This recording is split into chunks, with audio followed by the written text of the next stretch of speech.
Hi guys, welcome back to a new episode of Apps Academy. Today in this video, I'm going to show you how you can follow someone on Duolingo's account.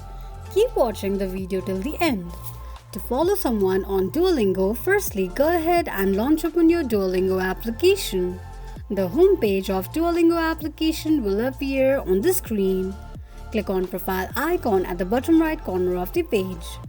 You will end up on the profile section of your Duolingo's account. Click on Add Friends option. You can either follow someone by inviting them or find it from your contacts. You can also search by their name or username as well. Here I'm gonna go with searching by their name. You can see the search results displayed on the screen. Tap on the person's name that you would like to follow. On the next page, simply click on Follow option. This is how you can follow someone on Duolingo's account quickly and easily just in few steps. If you have any thoughts or queries, let us know in the comments section. Don't forget to subscribe to our channel.